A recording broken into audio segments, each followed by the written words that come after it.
Okay, so this audio PowerPoint presentation is on In Text Citations, another important aspect of APA style. This goes along with the references, APA references from the previous presentation. So in-text citations are used in the body of your paper to define a source used for the information gathered. They basically give credit to the source for that information, so give credit where credit is due.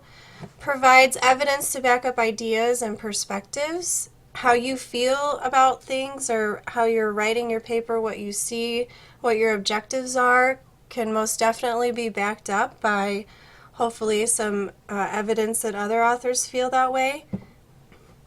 And then you're also establishing authority, meaning you're using, your primary sources to establish authority on who said what and the fact that they're backing up your ideas as well.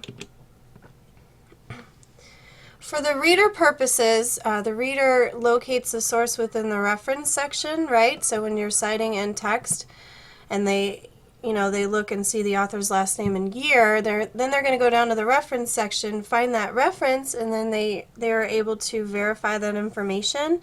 Note the year that the information was published. Was it published recently? Was it published in 1975? Note any changes in perspectives or research over the years. So, if something was published a long time ago, did it change today? Do you have supporting evidence that shows that either it did change or it didn't change based on the year? And then note the authority of the source, again, primary or secondary. So I like to include at least 2 to 3 in-text citations for one paragraph, depending on the length of your paragraph. The longer the paragraph is, the more citations you should have. 2 definitely, one in the beginning and one at the end. I like to do it that way. And citations are always used for direct quotes. So anytime you're quoting directly, whether it's a short quote or a long quote, you want to make sure that you have an in-text citation to give credit where credit is due to the specific author words. Common formatting for citations. The most common format would be the author's last name, comma, and the year of publication. When you're using a direct quote, you also want to include the page number where you found that quote. So you would have the author's last name, the year of publication, comma, and the page number of the quote. Also note that the punctuation always comes after the citation. So if you're writing a sentence, right, no punctuation at the end of that sentence. You would immediately begin your citation with the parentheses, and then your punctuation goes after the citation. So here you can see the periods there. Here's some citation examples for 1 to 3 authors. One author, of course, is the easiest, Jones, comma, 2012, parentheses, and then in a period. 2 authors, you have that ampersand here, Jones and Smith, comma, 2012, period. 3 authors, you have a comma separating Jones and Smith, comma, ampersand, and then the 3rd author, comma, the year and the period. So here you would note the use of the ampersand before the last author. 3 to 5 authors.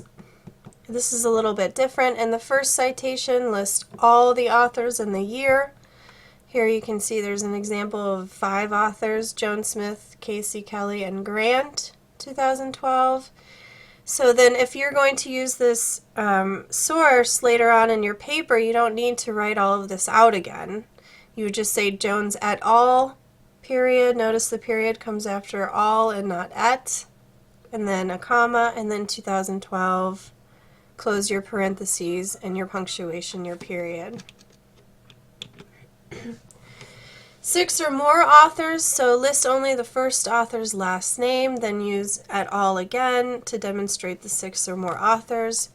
So the reader knows here that there are 6 authors, but you don't have, or more, but you don't have to include them all in your citation because it takes up too much room and space. So Smith et al., note your punctuation, 2012, and there should be a period here. Don't forget that period. Authors with the same last name, so if two sources have the same author's last name, for example, Smith or Jones, you would use the first initial of the author in your in-text citation. So this could be John Smith and Kelly Smith, and then the reader knows that, you know, for Smith, this would be J in your reference section, and so on. Organization as the author. Remember in the APA style references I talked about the National Institute of Health. Here I talk about the Department of Energy. So in the first citation you would spell out the organization, then provide the acronym in parentheses. Here you can see Department of Energy, parentheses the DOE, comma, 2012. And then if you use the Department of Energy later on, or that same source later on in your paper, easily just put DOE. For the National Institute of Health, you would say NIH, you know, that sort of thing. Same author, same year, multiple sources. Again, remember Burnt got busy in 1981, right? So he was Burnt 1981 A and B. Here I've just used Smith, so 2012 A, 2012 B. And this would correspond to your reference format. Unknown author or unknown date. If the author is unknown, then you would use the first few words of the title in quotation marks. Here's the example APA levels of heading in quotation marks. This would be, you know, the first few words of the title and put it in quotation marks. If the title is really long, again, just use the first 3 or 4 words. Comma goes inside your quotation marks, and then 2012, make sure you close your parentheses with the period. If the date is unknown, you know, you'd use the N period D period for no date, and this should correspond to your reference section as well. So for quotations, there are 2 types. You have a short quotation and a long quotation.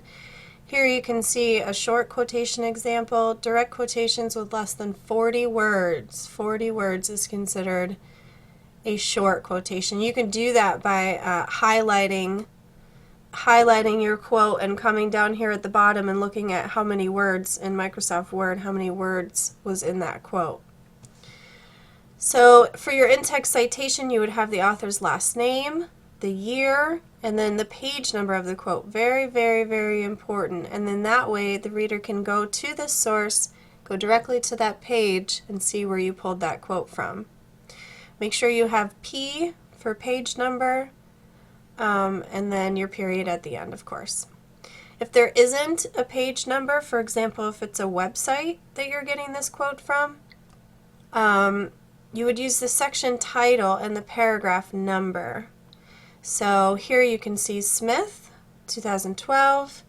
This quotation was taken from the results section, comma, and paragraph 6 of the results section.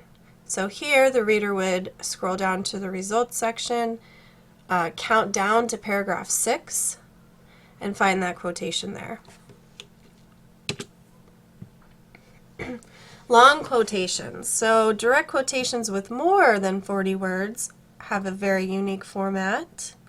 The quote is introduced using the author's last name and year, followed by a colon.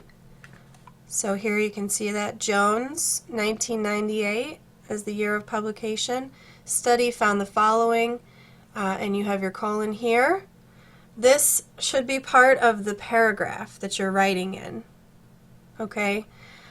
Then you would place the quoted text in its own word block, tabbed over once, and omit the quotation marks. So no quotation marks here. There are quotation marks in the short quotes, but none in the long quotes. So you'd basically highlight, or you would tab over each sentence to make sure that it's in its own block within your paper. End the quote with a period, so you can see that this is also different. The period comes before your parentheses instead of after. And then you would include the page number of the quote. So all of the information to locate the quote is here in the long quote, but your formatting is different. You can see here that you have the author and the year, and then also the page number. and then there's no punctuation after the page number.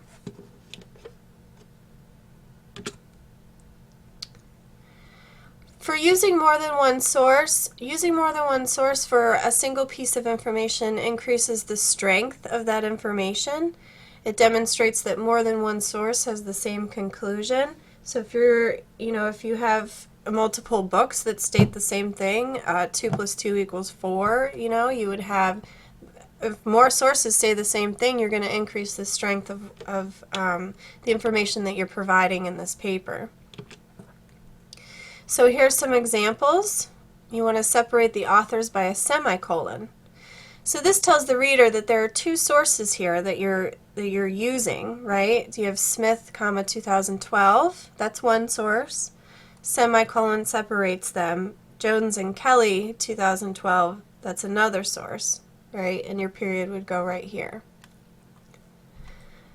This looks like this looks like 3 sources.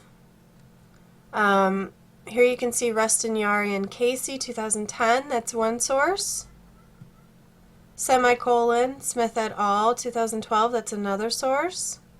Semicolon, Jones and Kelly, that's your third source. And all of this goes in the same parentheses, and then your period here. This would be 2 sources, right? And they both have the same last name. So you would say J. Jones, 2012 is one source, and K. Jones, 2010 is another source. So all of this again was gathered from the Purdue OWL APA website. All of these examples. Again, an excellent resource for any of the questions that you may have regarding sources and citations. Just make sure when you're quoting, though, it's really important to pay attention. Gather that page number. Make sure, if you have more than 40 words, you use the long quotation. If you have less, you use the short quotation format.